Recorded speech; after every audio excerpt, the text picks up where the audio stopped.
today on an all-new Dr. Phil. Do her parents regret adopting her? I wondered what it would be like to have my own children. She is your own child.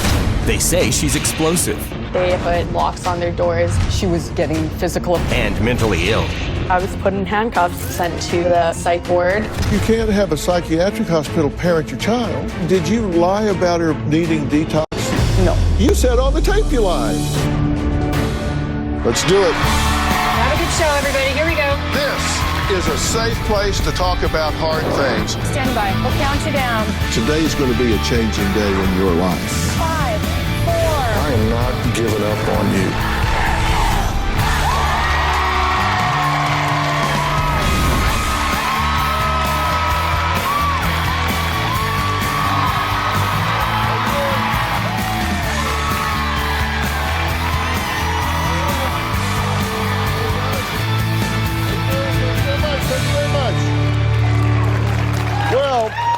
Maddie claims that from the age of 9, her adoptive parents, Jim and Beth, have treated her as if she was, and I quote, a crazy, out-of-control mental freak.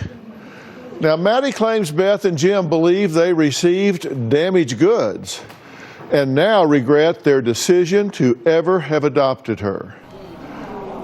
Maddie says she is sick of their lies and is here to expose them for the unloving parents they are. Take a look. My parents made me out to be a crazy, mental, f***ed up kid. They're hiding the fact that they're the problem. My life at this house, since I can remember, is living hell. From the moment I was diagnosed with ADHD and bipolar at 9 years old, my parents treated me as if I was disabled. My parents have sent me to over 15 different doctors and allowed me to become a guinea pig. I ended up taking a bunch of different medications. It just made things worse, a complete show. My parents are looking for something to be wrong with me so that they are able to hide their own faults. My parents have had me arrested 2 times for a mental health warrant. The police put me in handcuffs and it was the scariest experience of my life. One time I was arrested at a friend's house. They pull out their phones to videotape me getting arrested. Each time the doctors told me that I'm not mentally crazy. When I was 14 years old, my mom told me that we would go on a trip to Dallas, Texas for a vacation. It was all a lie. They told me that I would have to go to this center for brain mapping and all these tests. Meanwhile, my parents were out enjoying their vacation. Last year, my parents completely betrayed my trust when they sent me to the psych ward. The experience was horrible. I saw schizophrenic people trying to commit suicide. I was in a padded room myself, like some kind of mental case. That was over the top, and there is nobody who can put a stop to it. Well, when locking her up, as she calls it, didn't work, Maddie claims her parents resorted to kicking her out and putting keypad locks on their bedroom doors. This is my house, and I've been kicked out of the house multiple times. My parents kicked me out of the house 4 months ago, and I haven't been able to return home. My parents really hurt me when they decided to kick me out. I thought home is where the heart is, and home is where you want to be. And apparently they don't want me there. I was 17 years old. I felt like I was thrown out like trash. I'm in my old bedroom. This is the first time I've been allowed to come back into the house, and it's because I'm leaving for the show tomorrow. My parents are constantly saying that they need to protect themselves and that I am a threat to them. I'm upstairs and they have decided to put locks on all the doors. They have put locks on their doors, making me feel as if I am a criminal. If they want a criminal, I'll give them a criminal. My mom said that she wished she would have thought more about this adoption. When I heard that, I felt rejected, unloved. I am beyond sick and tired of all this. My parents have lied to me, betrayed my trust, and have totally abandoned me. My parents look at me as damaged goods and that they would give me back if they got the chance. Okay, wow, that's a lot for a young girl to put up with. Yeah. Yeah. It's very overwhelming. So tell me, you were adopted at birth, right? Yes. So when was the first time you perceived that there was kind of a misfit in this situation, that you didn't feel like you had landed on a soft place? When I was first diagnosed with That was 9. Yeah, when I was 9, then from there stuff just went downhill. Okay, so at 9, they diagnosed you as ADHD and bipolar.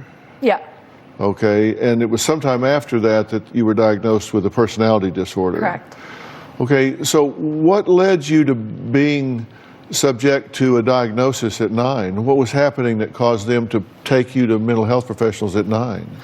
I believe it was just because of my hyperactivity, so I was very energetic, and I had a lot of mood swings when I was younger too. Like it would just be really happy and then really sad, and Okay.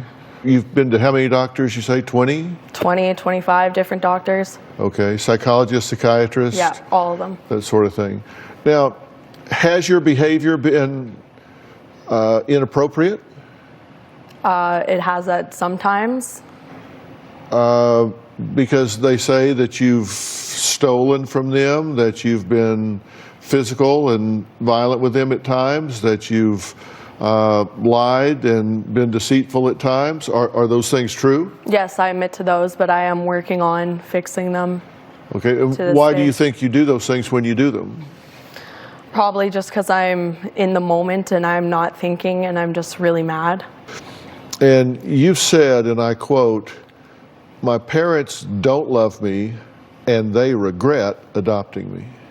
Yeah, I believe that's 100% true. Why do you believe that? Because of the actions that they show. Like you can say one thing, but actions speak louder than words. Have they ever said that to you? Have they ever said, "We wish we had never done this"? They've said, I believe they've said the exact same in different words. You have a sister. I do. Describe her. Oh, she's amazing. I love my sister, but there are times since my mom has told her about my mental illness, she uses it against me. You asked that your mother not talk to her about that, right? She went ahead and told my sister, and now it's used against me to this day. You have an internal dialogue, and it's not very positive about yourself, right? Yes, that's very true. What do you say to yourself about yourself? My parents don't love me. I wish I never was born. These are things that you said. I put them all in one place. My parents don't love me. I'm damaged goods. They regret adopting me. My family's rejected me. If was a biological child, would treat me better. I'm not the perfect child they wanted. I do have a mental illness. Yeah, I'm disposable. Yeah, that's a big one. You say it's your belief that your parents need for there to be something wrong with you, so they're not to blame for you not being the perfect child. Because unless there's something wrong with you, it means they've done something wrong. Yeah. What do you believe about yourself based on the way you perceive them to treat you? That I am messed up in the head and stuff like that, and they think I'm a freak, like a mental freak, and sometimes I believe it. And what if this isn't a Maddie problem? What if this is a family problem? I believe it is a family problem. Yeah. Well, we're going to find out about that. Now, Maddie's parents are here, and they insist that they have been forced to lie and deceive Maddie to get her help. They even admit to manipulating the system by claiming Maddie had a drug problem in order to have her committed to a detox unit as a way to backdoor into a psych ward. Now, we're going to add them to the conversation after the break and hear what they have to say. We'll be right back.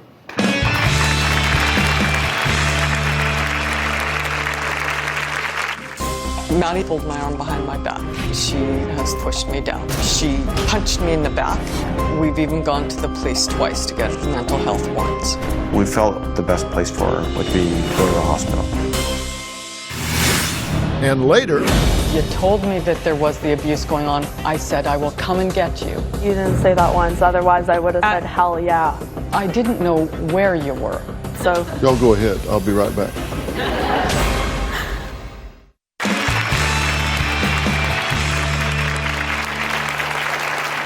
Maddie's mother, Beth, wrote into the show 8 times saying her daughter is completely out of control. From taking frozen strawberries from the fridge to stealing her mother and sister's clothes and leaving them in her room. Beth says Maddie is a danger to their family. Take a look. Madison creates a lot of drama in our house. She lies, she's very manipulative, the constant flow of profanity. Maddie can be explosive, vile, and physical. It is like a hurricane. She leaves a path of destruction. Maddie's been here about 24 hours. This is what it looks like. She throws things. She's broken television sets, our phone, and a number of glasses. She pulled my arm behind my back. She has pushed me down. She punched me in the back.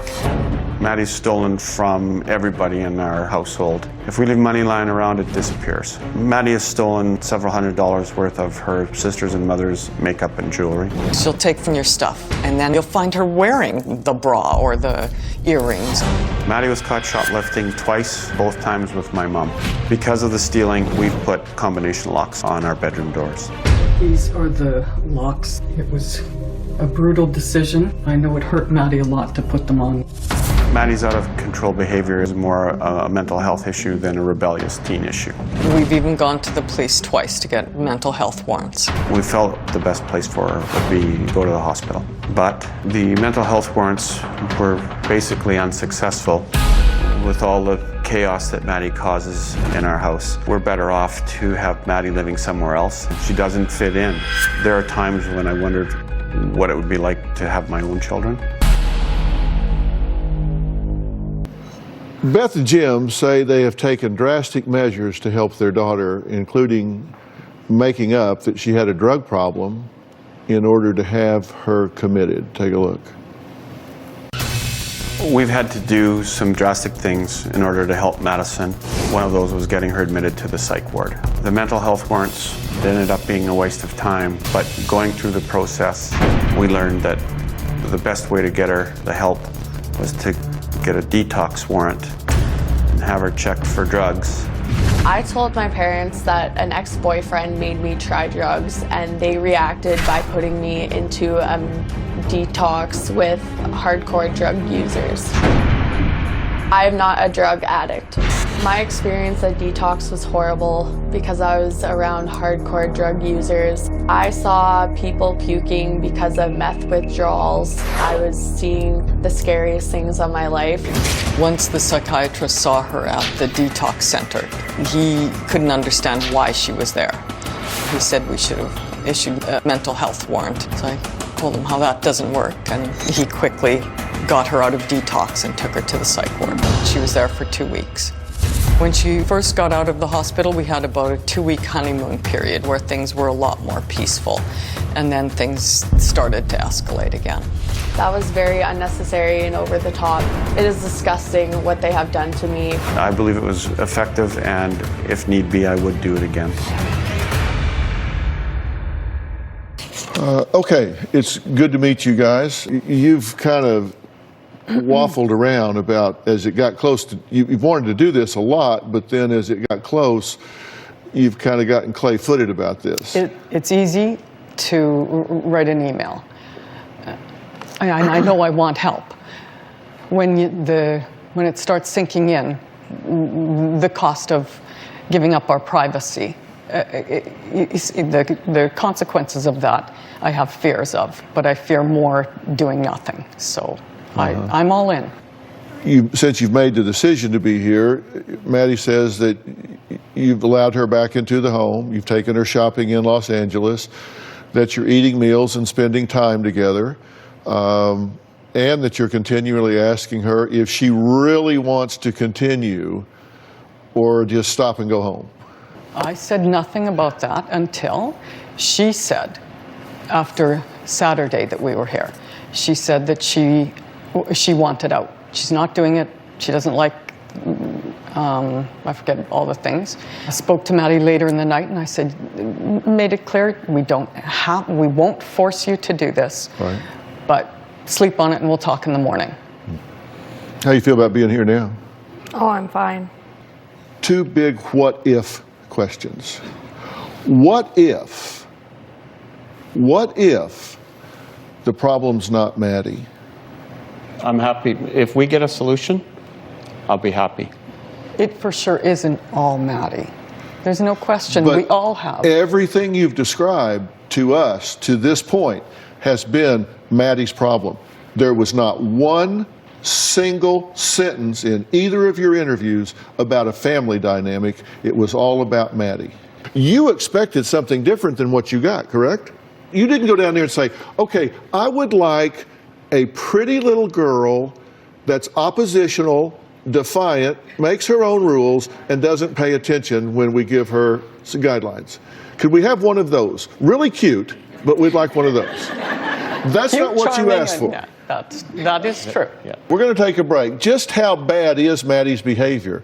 Is she out of control and off the charts? We'll talk about that when we come back.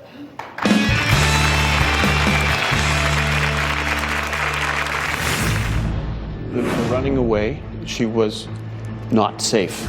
At that point, you kicked her out of the house. You told me to get the hell out of this house. Yeah. No. Yeah. And later, That was one of the little things in the stuff we let go. It wasn't even hitting the radar. Let it of go if you bring it up This- for Dr. Phil.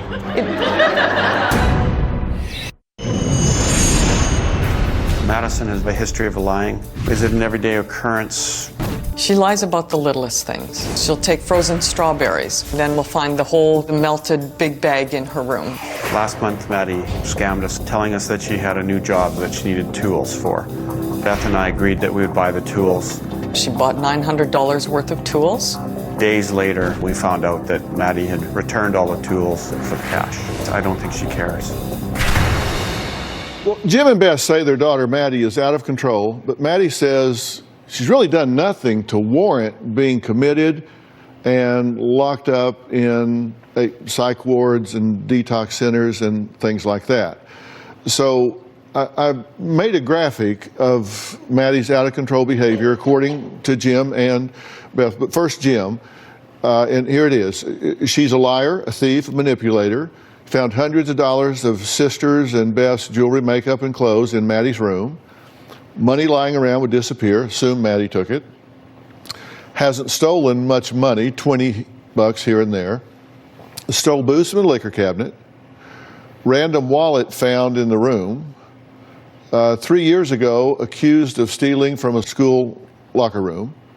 Accused of stealing clothes from a friend that she was living with. Shoplifting 2 times, banned from the store for 2 years. This is a $10 phone cord. Threatened to break Beth's arm, left scratches on her arm. Sister and Maddie pulled each other's hair. Threw glass object out the bedroom window. Throws phone at the car window wall, sometimes breaks. Broke her bedroom TV screen. Verbally abusive, swears, says, "You're not my real dad." Turns little request into full-blown fights. Uncontrollable meltdowns, screaming, uncontrollable, incoherent, swearing at the top of the lungs. At 16 years old, ran away for 2 months. And according to Beth, your list is Maddie is vile, physically abusive and explosive. Past 6 months, run up $1,200 on a credit card. Problem with lying. Says didn't take frozen strawberries, but found rotting in her room. She talks on the phone. You can hear the dog whining, and Maddie denies the dog. Scammed parents out of $900 for a job that didn't even exist. Pulled her arm behind her back, pushed her down 2 times. A year ago, pounded in the back. Verbally abusive, not real mother. Leaves marks on the walls from throwing things. Meltdowns that can last for hours, typically 30 minutes. Gets loud, throws things, and cries. That's pretty much a description of the behaviors that have triggered your seeking intervention and treatments, right? Pretty much. The running away was the trigger was she was not safe, disappearing with people that she just met on the internet. At that point, you kicked her out of the house, right? Yeah, you did. You told me to get Not for 2 months. She's the one that stayed away for 2 months. You told me to get the hell out of this house after we had a fight. Yeah. No. Yeah. So y'all remember that differently. Very. You had a mental health warrant when she was 15. 16. Well, you had another one when she was 16. I thought they were both 16. The Well, summer of when One she was technically 16. when she was 15, the other one when she was 16. My point is, both of them, whichever 12-month period it was in, both of them, one, she was discharged within 2 hours. The other one, she was discharged the next morning, and the records show because she was evaluated as not being a danger to herself or anyone else. So my point is, your assessment, and all you can do is make the best assessment you can at the time from your point of view, I get, but your assessment was she needs to be taken out of the home on a mental health warrant and put into a protected environment. She was getting more physical about things. She was taking off with people. We didn't know where she was going. She wasn't telling us what she was up to. And it was after her being away for the 2 months. And she was talking about taking off again and still not Why would I want to cooperating. stay around you guys, like, if you just stress me out and everything? But you can't have a psychiatric hospital parent your child. It was put to us that meds were out of order, and that's why she was making these decisions. You guys let me back in the house, and I was like, okay, maybe they're going to start accepting me because I'm behaving. And 5 minutes later, after I get back to the house, cops knock on the door, and I was put in handcuffs, taken to the hospital. Did you lie about her needing detox? They found the substance, so it's something that they test for. Did you believe that your daughter was so on drugs that she needed to be put into a center No. to be medically supervised for No, detoxification? I did not. Closed captioning provided by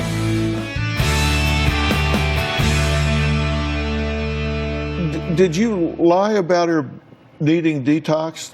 No.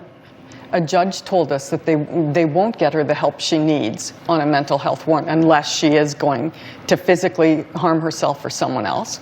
So he said, try a detox warrant. There might be something in, and then they'll get her the help she needs. So you did lie about the detox? I'll go with yes. No, don't condescend to me. I'm asking you, let's just play the tape again. You said on the tape you lied. We didn't think it was a lie. We had a credible source, the judge, tell us this is how you get the means to the end. So you want to call it a lie? I can live with that. So you and the judge lied. The judge told you to lie. Well, they found the substance, so it's something that they test for. Did you believe that your daughter was so on drugs that she needed to be put into a center No. to be medically supervised for No, detoxification? I did not. I did not. You guys are saying she is so just out of control. Let me show you out of control. Yeah, you're I take it last week. You can burn in hell. I hope you die. Have you threatened to kill your father? Yeah. Have you said you wanted to hire a hitman and have him killed? Go! Get away! Annalisa became sexually active at the age of 13. I've seen numerous provocative photos of Annalisa on social media outlets. I know Annalisa is prostituting because I've seen screenshots from text messages from her cell phone. There were messages setting up a meeting with the prices and what that would buy. What made you get involved in that anyway? Why did you do that to start with? I wanted money. They can take me to jail! I don't want to freaking go home! Some of the drugs I have used are acid, shrooms, spice, and cocaine. You're on release from the court, and while on release, you commit another crime. I just wanted to have fun with my friend. I never want to talk to you again! Madison has stolen my car at least 30 times. We coming? Madison's most recent issue was an accident in a car chase. Madison and her boyfriend took off running. They were later picked up by the police. Wasn't it a week ago that you were in an 80-mile-an-hour car chase that ended up in a T-bone We were car going crash? 20 miles an hour and we were just turning left into a Publix and we hit a car. I'm about to go get tatted tonight. I have been in trouble with the law. I pulled a fire alarm when I was in the 8th grade. I was put on house arrest for 3 months. I started my freshman year of high school with an ankle bracelet on my leg. Why hide anything that I do? Like I said, and I will say again, I do not show remorse for the things I've done. What is wrong with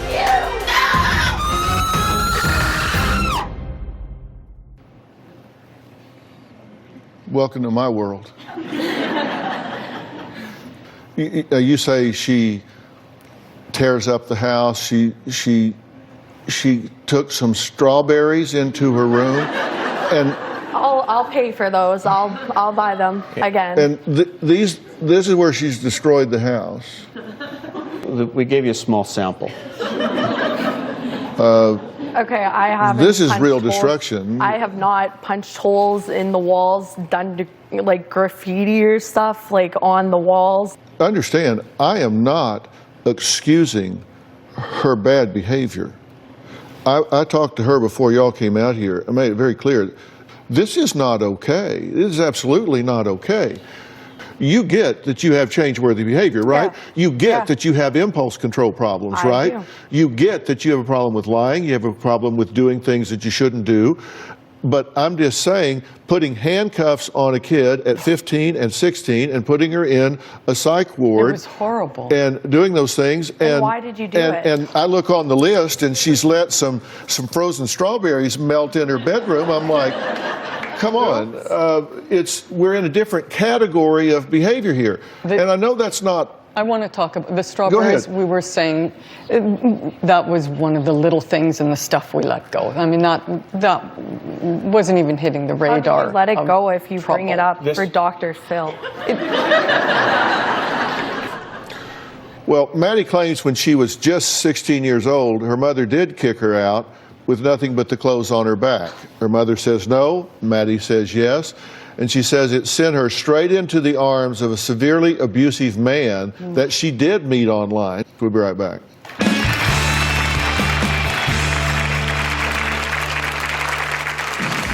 Living with my boyfriend turned out to be a nightmare. He threw me down, pushed me into walls, hit me.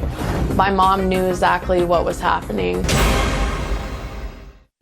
Closed captioning provided by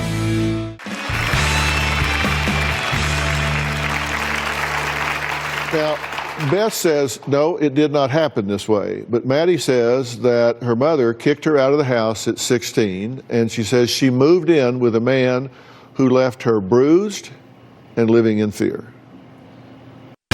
When I was 16 years old, my mom and I got into a heated argument and I was told to get the hell out of the house. I walked out with the clothes on my back. Madison ran away from home, and she was a missing person for 2 months. I moved in with a guy that I met online, and I dropped out of school. During the 2 months that I was gone, my mom told the police that I was a flight risk. That whole thing was beyond ridiculous. I was in contact with her the whole time. She was texting me every single day and knew where it was. They basically went to the police to try to hide the fact that they kicked out a minor. Living with my boyfriend turned out to be a nightmare. He threw me down, pushed me into walls, hit me, even kicked me. At one point, I even thought that he broke my jaw because he pushed me into a wall so hard. I was really afraid of him, and he threatened to kick me out and I would have no other place to stay. On top of all the abuse, he forced me to experiment with drugs. One time his buddies were doing cocaine when I was sleeping. He'd put cocaine on my gums. I woke up and I was very scared. My mom knew exactly what was happening, but she didn't seem to care. My mom would say, that's too bad or that's not good. I ended up staying in that situation until my best friend came and got me. To this day, my parents have never talked about the abuse. When I try to bring it up, they just brush it off. That was pathetic. A normal parent would have came to pick me up. It's like my parents didn't care what happened to me. I'll let y'all respond. There was no fight. You were a missing person. I immediately called police to try and find you. You wouldn't come home. You told me that there was the abuse going on. I said, I will come and get you. You didn't say that once, otherwise I would have said, hell yeah. I would have come and got you. But you didn't. I didn't know where you were. I told you where I was. Well, I told you the name and everything like that, so. Y'all go ahead. I'll be right back. No, seriously, y'all go ahead. I'm going to write something down. Madison, if you'd have called us and said, come and get us. How could I? You cut my phone off. You know, I don't know what happened. I wasn't there. I don't know. I know that you lie sometimes, so I know that. As do they. I look to see how you respond. And I look to see if there are three things happening. One, is there empathy? Two, is there warmth? Three, is there genuineness? No, no, and no from either one of you. And then I always look to see how you interact. Are you reflecting content or are you reflecting feeling? Somebody can say, yeah, sorry I'm late, you know, my dog got run over this morning. Reflecting content, you can say, really, what kind of dog? Reflecting feeling, you would say, oh my gosh, you must feel terrible, I'm so sorry. Mm-hmm. That's reflecting feeling, which requires empathy. When she said this, both of you just wanted to go over logistics, dates, times, places, just totally content, absolutely no feeling whatsoever at even the possibility that your daughter was being abused and given drugs while she's sleeping. Absolutely no feeling whatsoever, which makes me wonder if you wonder what this girl says to herself when nobody's listening but her. My parents don't love me. They think I'm damaged goods. They regret adopting me. I'm disposable. I'm a black sheep. They're not ready to be parents to someone like me. And then I hear things from you guys. It was the last thing you said on the tape piece when we were talking to you. I'll let you listen to it. There are times when I wondered what it would be like to have my own children. She is your own child. What the hell are you talking about?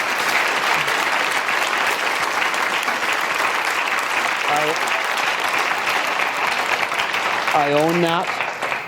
When she heard you say that, it absolutely took her breath away when you weren't even out here and she heard you say that. I own that. She is my daughter, no question.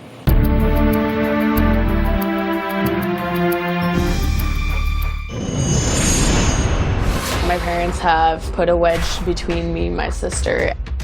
My parents are constantly talking about me to my younger sister. They say that I am a bad person and I am hard to love. They are corrupting how she feels about me. Now my sister uses my diagnosis against me. My sister will sometimes call me a freak and that I should have committed suicide. It takes everything inside me not to completely lose it. My parents just shower her with love and support and they give me nothing.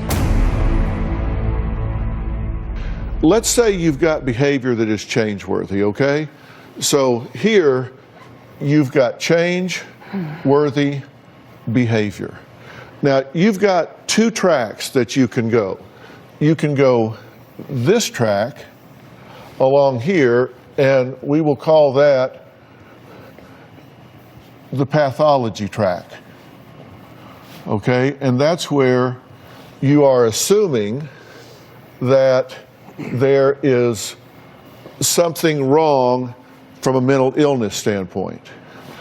The other track is a behavioral, developmental track where you don't necessarily assume that there is mental illness, but there is aberrant behavior and there are developmental problems. You have been one track here, that there's pathology here, that there is mental illness, and ignored the behavioral developmental. Now, you took her to the P&P Center in Dallas, correct? Correct. And you didn't like the way you got there, and you didn't like what they did while you were there, correct? Correct. Because you said they lied to you to get you there, dropped you off, said you were going on a vacation to a rodeo, right? Yeah, I love horses. Then they dropped you off, then they went on a vacation, according to you. We were at the P&P every day she was there. She was at the P&P Center. We were in the waiting room. We didn't go anywhere. And the rodeo was news to me. We did tell her we were going on a holiday. Yeah, Dr. Lawless made it clear she was a minor. She can't be there without an adult. He said one of you was there every day. Yeah, our whole family was there every day. Well, the Lawless P&P Center, which is co-founded by Dr. Frank Lawless, who is also the chairman of the Dr. Phil Show Advisory Board, is who we're talking about. And Dr. Lawless is joining us via Polycom right now. Dr. Lawless, we have reviewed this case. You certainly didn't send her away with a long list of mental illnesses, correct? We didn't find any what we call mental illness or diagnosis. We found a lot of trouble in terms of processing information, but again, we had recommended solutions for those a lot of those issues. Right. You also did some psychometric testing quite thoroughly. Did you find any evidence of bipolar or personality disorder? No, we didn't, nor did we have any findings that supported the ADHD either. We're going to talk about this some more, Frank. If you'll continue to listen in, we're going to take a break next. So where does this family go from here? What do we do? At some point, you got to put verbs into sentences and start making some changes. I'm going to tell them what I think when we come back.